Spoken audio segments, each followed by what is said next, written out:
Okay, so I used to work night shift at a small hotel, and this happened about a year ago. But I still think about it all the time because it genuinely freaked me out so bad, and I don't know what the guy's plan was or what he was trying to do. And it honestly makes me feel sick when I remember just how long he was there and that I didn't even realize he wasn't supposed to be there. The hotel was small, only 3 floors and maybe 40 rooms total. It wasn't a busy place. Usually we only had about 10 or 15 rooms filled on weeknights. I worked from 10 p.m. to 6 a.m. It was usually really boring and quiet, which was fine with me. I would just sit behind the desk, do some paperwork, sometimes check the cameras, sometimes watch YouTube on my phone if it was really dead. The lobby wasn't big, just the desk and some couches off to the side with the TV, and then some vending machines in the corner. Behind the desk was a little office where I had a computer and a chair and a glass window so I could see the lobby while I sat in there. At night, the front doors locked automatically, so guests had to buzz in, and I would press a button to let them through. Usually nothing happened after midnight except the occasional guest coming in late. But one night, this man came in around 11, and everything about it still makes my stomach drop when I think about it. He buzzed the door and I let him in. He looked mid-40s, tall, kind of skinny, but not too skinny, and he was wearing jeans and a baseball cap, carrying a backpack. He walked up to the desk and asked if we had a room for the night. I told him yes and gave him the price, and he nodded and pulled out a card. I swiped it, it went through, and I gave him a key card for room 214 on the 2nd floor. I remember he looked at me for a second too long before he left. He had this kind of blank expression, and his eyes stayed on me for maybe 3 or 4 seconds after I handed him the key. Then he turned and walked off toward the elevator. Nothing about it screamed dangerous right away, but it was enough to make me notice him. After that, I sat back in the chair and played on my phone for a while. Around midnight, I looked up and he was back in the lobby. He didn't come to the desk, he just walked past me and sat down in the lounge area with the couches. The TV wasn't on, but he just sat down facing it. I figured maybe he couldn't sleep or something. Some guests hang out in the lobby sometimes, so I didn't think too much of it. But then after half an hour, I realized he was literally just sitting there doing nothing. He wasn't on his phone or reading. He wasn't even dozing off. He was just staring straight ahead at the blank screen. I got up at one point to grab water from the vending machine, and when I walked across the lobby, I felt him turn his head and watch me the whole way. I didn't look at him directly, but I could feel his eyes on me until I was back behind the desk. It gave me this really uneasy feeling. Around 1 a.m., I was checking the reservation system on the computer because I was bored, and that's when I noticed something weird. I pulled up the occupied room list and saw that room 214 said vacant. I mumbled what the f under my breath and double-checked, because I literally just checked this guy in an hour earlier. I thought maybe I made a mistake, so I looked at the check-in logs, and there was nothing for him. No name, no charge, nothing. Then I went into the transaction screen to make sure his card had gone through earlier, and it showed no payment. I remember feeling confused as hell, because I swore I swiped his card and it beeped like it worked, but there was nothing in the system at all. That's when I picked up the phone and called room 214. It rang like 10 times, but no answer.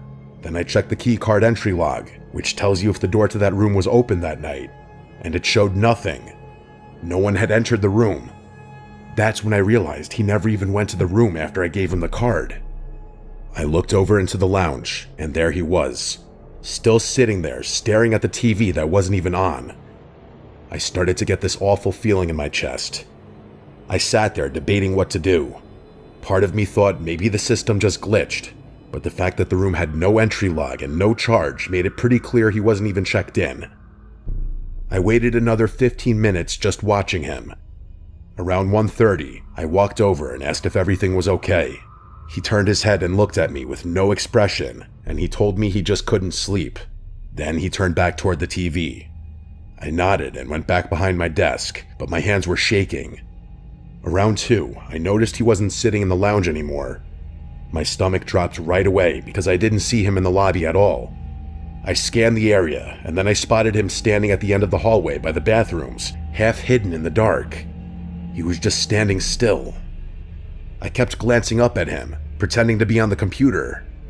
He stood there for a while, and then slowly walked back and sat in the lounge again like nothing happened. I called my manager at home and explained what was going on.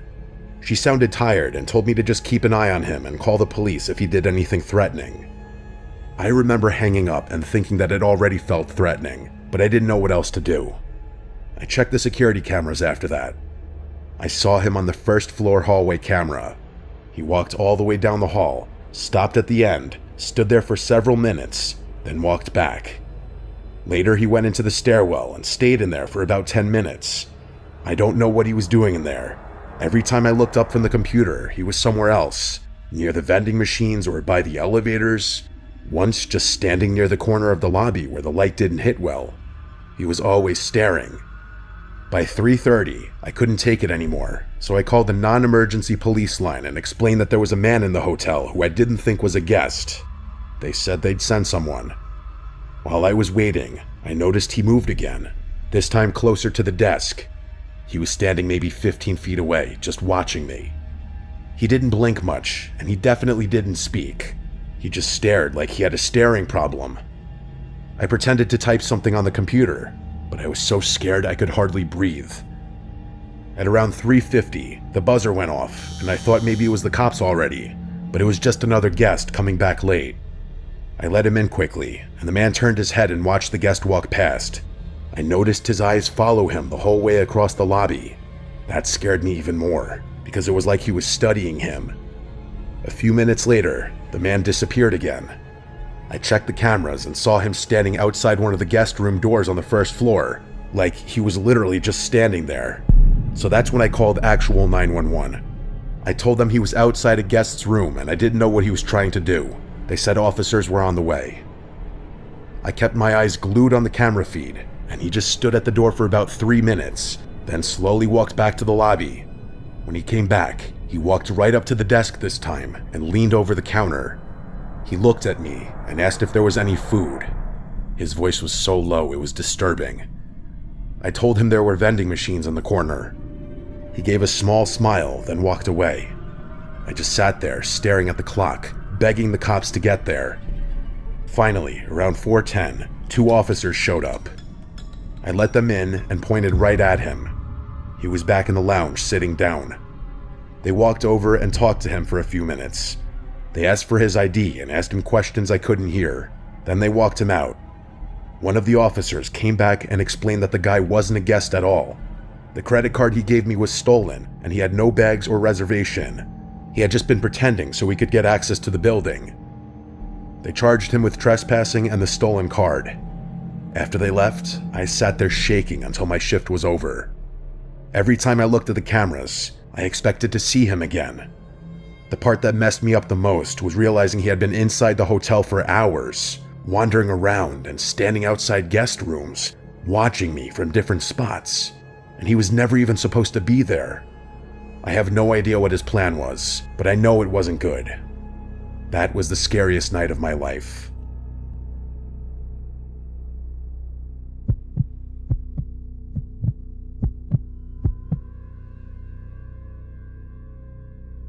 My name is Meredith. I'm 24, and I work the night shift at a tiny gas station off County Road 11. It's the kind of place most people don't even notice unless they're out of gas or completely lost. I took the job because it was quiet and predictable. I liked that, or at least I used to. It started on a Thursday night around 1 a.m. The air outside was wet and still, and the hum of the overhead lights had been getting under my skin all shift. I was just about to microwave a cinnamon roll I didn't even really want when the door chimed. A man walked in, mid-40s, maybe older. He had a green coat, messy hair, and dry lips like he hadn't smiled in years. He didn't head for the coffee or chips like most people. He just stood near the counter, staring at me with a strange kind of familiarity. "Hi," I said, forcing a polite smile. Then the man said, "You always work this late?" I blinked and said, yeah, mostly." He smiled. Then he said, "I figured. I've passed through a few times. Noticed it's always you." That unsettled me more than I let show. "Oh yeah, right, small town," I said. He didn't leave. "Meredith, right?" I froze. I wasn't wearing a name tag. I was about to ask him how he knew, but he followed it with saying that I have nice handwriting, and he motioned to the whiteboard where I had written cinnamon coffee is back. Most people dot their I's like circles. You use little slashes. It's very specific, thoughtful. I didn't respond. He didn't buy anything, just stood there for another minute watching me, like he was studying my reactions. Then he finally nodded. "I'm Paul," he said. "Just curious, that's all." And then he walked out into the fog. After that, he started showing up randomly. Not every night, not enough to scream stalker out loud, but often enough that I stopped assuming it was a coincidence. Sometimes he'd come inside, sometimes he'd just sit in his car near the edge of the lot with his headlights off. One night, I tried to ignore him. He came in, bought a bottle of water, and lingered like always. "You're quieter tonight," he said. "Long shift," I muttered. He slowly looked around the store, like he was taking inventory of everything. "It must get lonely, just you out here in the dark, no one else for miles," he said. "I'm fine," I replied. He leaned on the counter. "You ever get scared, being a woman alone at night?" His voice wasn't threatening, that's what made it worse. It was curious, like neutral, like he was asking about the weather. I stepped back, and I asked, "Do you need anything else?" He tilted his head. "You always keep the door to the back room locked. Smart. I noticed you check it around 2 a.m. almost every night." My stomach turned. I didn't answer. "I'll let you get back to it," he said, with a soft, almost apologetic smile. "Didn't mean to make you uncomfortable." Then he walked out again. After that night, I started walking to my car with my keys between my fingers. I kept a tire iron under the counter. I changed the curtains in my apartment, started showering with the bathroom door locked even when no one else was home. There were nights he didn't come. Sometimes I'd go a whole week without seeing him, but it didn't help.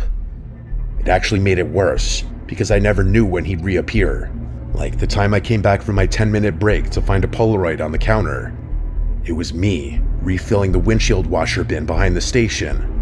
It was taken from that night, close up, way too close. There was no note along with it, but the slash dot on the word I and the word windshield on the bin label had been circled in red ink. The next time he came in, I told him to leave. I told him if he stayed, I'd call the police. Paul just nodded. "I get it. I've been too forward." "You've been following me," I said, with my voice cracking, and I hated that it did. "I just think you're the kind of person who's used to being misunderstood. I thought maybe you'd appreciate someone who pays attention," he said. "That's not paying attention, that's obsession," I replied. He didn't flinch. Would it be easier if I wore a smile and brought a soda every night? Would I be more normal if I just talked about sports and pretended I didn't notice the way your shoes are always a half size too big, or how your left eyelid twitches when you're tired? By this point, I was already dialing 911. He didn't stop me. The police came quickly, and he didn't resist. He just stood there, arms at his sides, waiting. They searched his car and found a notepad filled with dates and times. It was my schedule. Notes about my walk, my clothes, my groceries. One page just had my name written over and over again in tighter and tighter loops until it turned into scribbles. He kept telling the cops the same thing. "I just noticed things. I'm just a curious guy." The restraining order went through that week. Now I don't work nights anymore. I don't even live in the same town. The company transferred me to another station 2 hours away. But even now, when I drive home and see headlights behind me for too long, I feel the back of my neck tingle. And sometimes, I still think about the way he said my name, like he already knew what it would sound like in his mouth, like he'd been practicing it.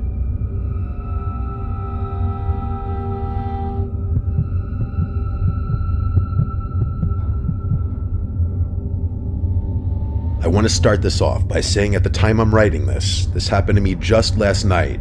I worked the overnight shift at a 24-hour gas station. I'm a 22-year-old female, and I've been working there just shy of 2 months. I work the weekend shifts, which is Thursday through Saturday, while another coworker, who I'll call Max for privacy reasons, works the weekdays of Sunday through Wednesday. My coworker Max and a friend of his I'll call Ben had come into the station at about 2:30 a.m. to get some coffee and say hi. Max and his friend had taken some magic mushrooms a couple hours before they came in, so when I saw them, they were all giggly and shit. Honestly, it was pure entertainment for me. As we were talking about random stuff, Ben had made the comments about how there was a car parked in the parking lot with its lights off but running, with someone inside that had been there before they pulled in. He said when he questioned the guy said he was waiting for a DoorDash order. Normally that wasn't out of the ordinary for DoorDashers to wait in their car while we packed an order up. What was odd was I hadn't received an order in almost 2 hours. I spent most of the night in the back of the store cleaning, away from the tills and the front doors, so I couldn't even see the parking lot. We waved it off as nothing, and the two guys went outside to smoke a cigar and play with Max's dog, who they brought along. At first, I didn't think much of it, but once I was alone, I thought it was a little weird considering I didn't know how long they'd been out there before my coworker came in. Fast forward about an hour, and they came back in to get more coffee. It was at that point Max told me more about how the car had been out there parked in a spot that even when I went to the register, I couldn't see it due to the wall. He told me that the entire hour they were out there playing with his dog and smoking in the parking lot, the man in the car had switched between watching them and looking like he was texting someone on his phone.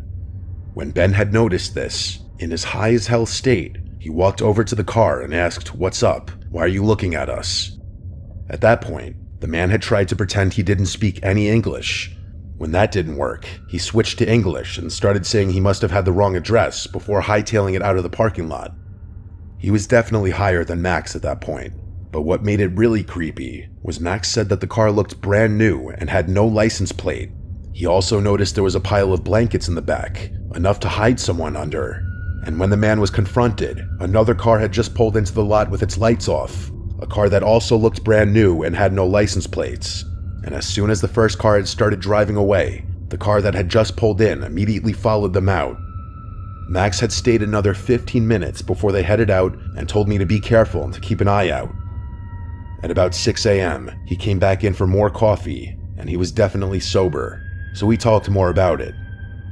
He said the guy was acting super suspicious the entire time they were out there, constantly checking his phone and watching them along with the entrance to the parking lot and the doors to the store. Even he admitted that he was freaked out, and once he came down from his high, he wanted to check on me to make sure I was all right. We both decided that had they not been there, this whole scenario could have gone one of several ways. I don't know if it was a pure coincidence, or if those two cars were planning on doing something to me as soon as Max and Ben had left and I was alone. I may carry a knife on my person for protection, but my gut tells me that from what they described, that if there were multiple people, it might not have been any good. And if they hadn't been there just playing like kids in the parking lot, something terrible just might have happened to me. I work again tonight, and I'll update if anything happens during my shift. I really wish I didn't have an update for you, but I do. The car came back again during my shift. This is how it happened. It was about 3 a.m., and I was mopping the floors when 4 guys came in to get coffee and some snacks. I was ringing them up when one of them asked if I knew anything about the car that was at the far end of the parking lot, running with its lights off. I looked at the man and asked, "What car?"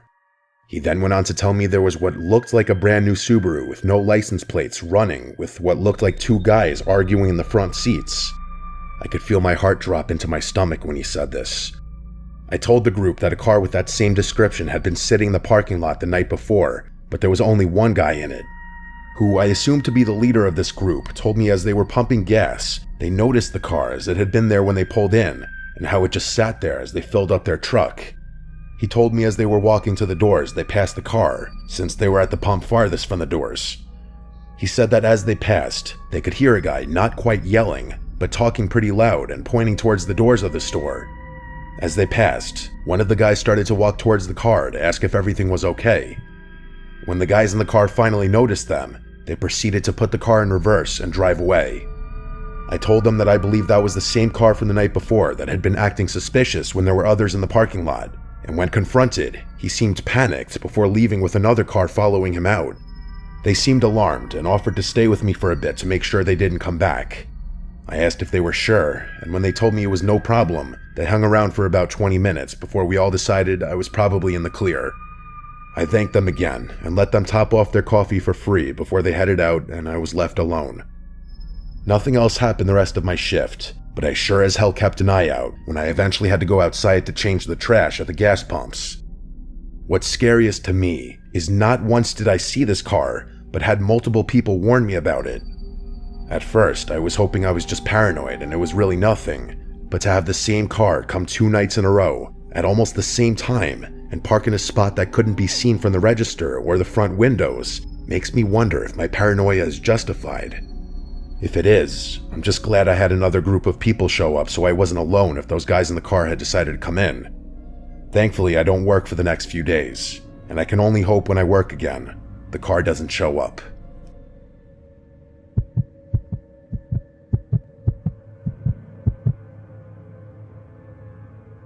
My name is Daniel. I'm 29, and I work the overnight shift at a small rural motel. It's not a chain, just a family-owned place with 2 floors and maybe 25 rooms in total. I usually work from 10 p.m. to 6 a.m. The motel doesn't get much traffic at night, maybe a couple check-ins after midnight if someone is traveling through, but most of the time it's dead quiet. That's why I took the job. I'm not really a people person, so sitting in an empty building most nights works for me. The way it's set up is there's a main office with the front desk, some chairs, a coffee machine, and a little rack of brochures. Behind the desk is a hallway that leads to a back office. That back office is kind of like a lounge. It has another desk, a couch, a mini fridge, and a TV mounted on the wall. The cool thing is that there's a little speaker back there that dings whenever someone rings the bell at the front desk. So normally I just sit in the back, watch something on my laptop, maybe nap on the couch, and then when I hear the bell, I get up and walk to the front. I've worked there long enough to know the regular rhythm of the place. The building creaks sometimes, the heater makes a clicking noise, and the front door buzzes when a guest uses their keycard after hours. Those are all normal sounds. But the thing about working the night shift is even the normal stuff can get under your skin if you think too much about it. And sometimes, the things that seem normal at first turn out not to be. This happened on a Tuesday night back in fall. It was cold outside, maybe in the 40s, and the parking lot was empty except for 4 or 5 cars belonging to guests. It was about 2 a.m. when I first heard the bell. I stood up from the couch in the back and went into the main office. When I got there, nobody was standing at the desk. The lobby was empty. I looked outside through the glass doors, but the road was dark and seemingly empty as well. There were no cars pulling in or headlights or anything. I thought maybe I had imagined it, but the bell is loud and clear, so I knew I hadn't. I stood there for a minute, waiting to see if anyone came in late, but no one did. So I went back to the lounge. I sat on the couch, pulled out my phone, and scrolled for a while.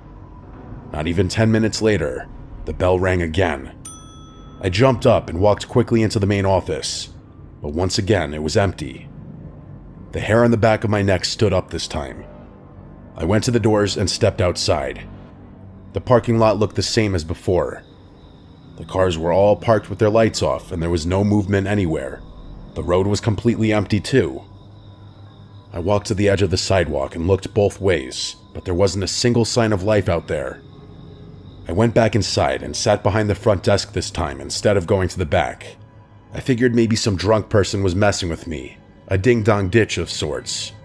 Maybe a guest's kid thought it was funny, but after sitting there for 15 minutes with nothing happening, I started to relax again. I leaned back in the chair, opened my laptop, and figured it was just one of those weird things I'd laugh about later. Then the bell rang again. I snapped my head up so fast that it hurt. The lobby was still empty, nobody in sight. My skin started to crawl. I stood up and walked around the front desk to make sure nobody was hiding, but there was no one. I checked the bathrooms of the lobby. I even stepped outside again, nothing. I walked the lot a little, shining my phone flashlight, but it was just dead quiet. I went back inside, and that's when I decided to try something different. Instead of going back to the lounge, I sat down in the chair right behind the front desk. If someone was sneaking around and ringing the bell just to mess with me, I wanted to be there to catch them. I turned the lobby lights down a little so the room was dim, and I just sat there listening. It was so quiet that every little sound made me twitch. The clock ticking on the wall sounded louder than usual. The fridge in the back office clicked on and hummed. Every couple of minutes, the building creaked as it settled. I sat there with my arms crossed, staring at the bell on the counter. 15 minutes passed, then 20. My eyes started to get heavy, and I thought maybe the person had given up. I even started thinking I just imagined the whole thing. Just as I was letting myself relax and doze off, it happened. The bell rang, only this time I saw what was doing it.